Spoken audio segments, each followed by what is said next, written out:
कभी कभी कोई सपना ना इतना बड़ा लगता है कि ऐसा लगता है कि उसकी तरफ पहला कदम उठाना ऑलमोस्ट इम्पॉसिबल है। आज हम एक ऐसी ही लड़की की कहानी में गोता लगाएंगे। एक ऐसी कहानी जिसकी शुरुआत होती है एक नदी के किनारे।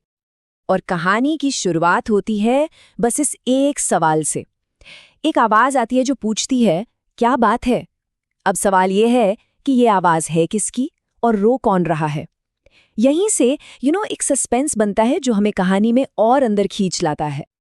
तो लीजिए, जवाब भी मिल गया। एक छोटी सी लड़की है जो नदी किनारे बैठी रो रही है, और उसे इस बात का जरा भी अंदाजा नहीं है कि कोई उसकी बातें सुन भी रहा है, और सुनने वाला भी कोई ऐसा जिसके बारे में उसने सपने में भी नहीं सोचा होगा। तो चलिए कहानी के पहले हिस्से में चलते हैं। यहाँ हम जानवी की दुनिया को देखेंगे, उसकी साधारण सी दुनिया, और उसके दिल में पल रहे उस एक अनकहे सपने को जानेंगे। तो जानवी का सपना था क्या?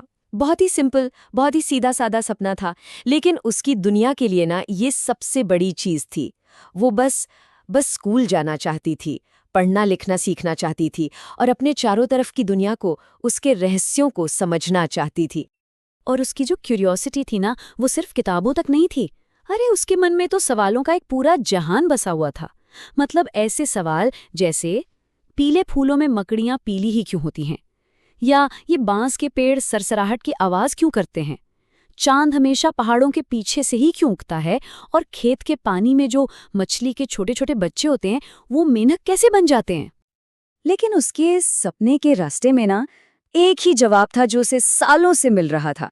उसकी माँ हर बार यही कहती, अरे तुम बहुत छोटी हो बच्ची, शायद बाद में, शायद अगले साल। और वो अगला साल वो कभी आता ही नहीं था। आप सोचिए, लगभग 10 साल की हो चुकी थी जानवी, और पूरी तरह से निराश, होपलेस। और बस यहीं, उसकी निराशा के ठीक उसी पल में कहानी में एक जबरदस्त मोड़ आता है। जानवी की मुलाकात एक ऐसे मेंटोर से, एक ऐसे सलाहकार से होती है जिसकी उसने कभी कल्पना भी नहीं की थी। याद है वो धीमी नींद भरी आवाज? वो नदी की थी। हाँ, नदी की। वो हमेशा से वहीं थी, चुपचाप सब सुन रही थी।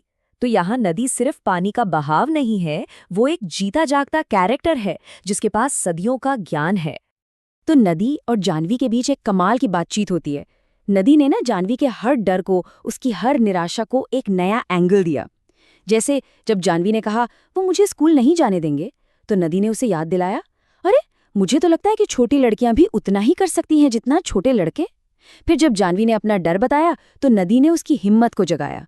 और जब जानवी ने हार मानकर कहा वो मुझे कभी नहीं जाने देंगे, तो नदी ने उसे सबसे बड़ी सीख दी, याद रखना, ये तुम पर है, इट्स अप टू यू।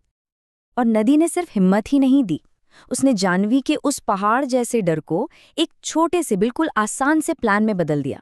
सिर्फ 3 स्टेप्स। पहला, एक सुबह चुपके से स्कूल चले जाओ। दूसरा, वहां क्लास में बैठ जाओ।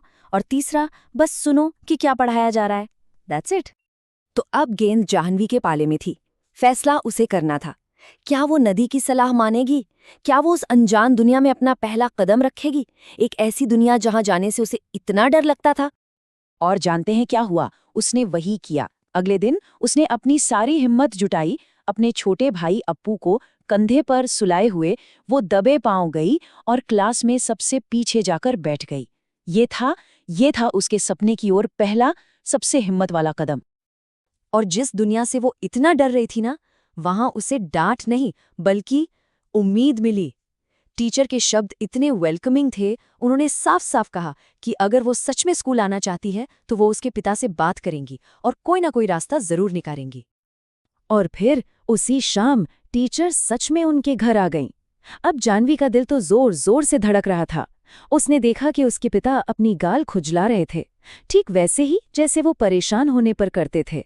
मतलब अब सब कुछ उनके फैसले पर टिका था। और तभी कहानी में एक और अनएक्सपेक्टेड ट्विस्ट आया। उसकी माँ ने उसका साथ दिया। उन्होंने कहा, लड़कियों को जितना चाहे उतना पढ़ना चाहिए।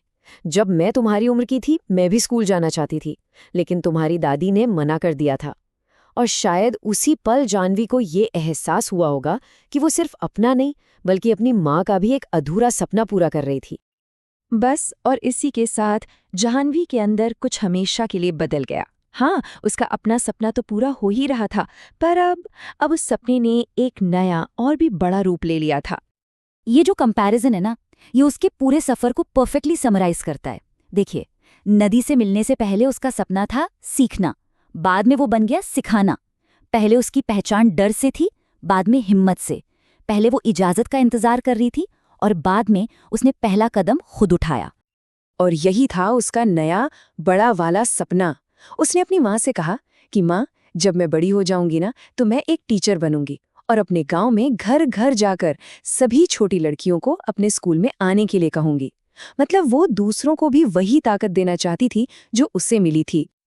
अगली सुबह वो दौड़कर वापस उसी के पास गई, नदी के पास, अपने मेंटोर के पास। और उसने चिल्लाकर कहा, मैंने कर दिखाया। मैं डरी हुई थी, हाँ मैं बहुत डरी हुई थी, पर मैंने कर दिखाया।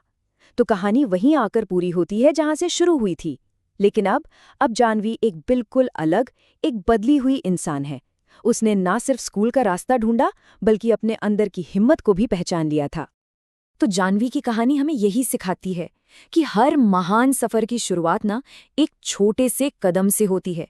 एक ऐसा कदम जो डर के बावजूद उठाया जाता है। और ये हमें सोचने पर मजबूर करती है कि हमारा वो पहला कदम क्या होगा।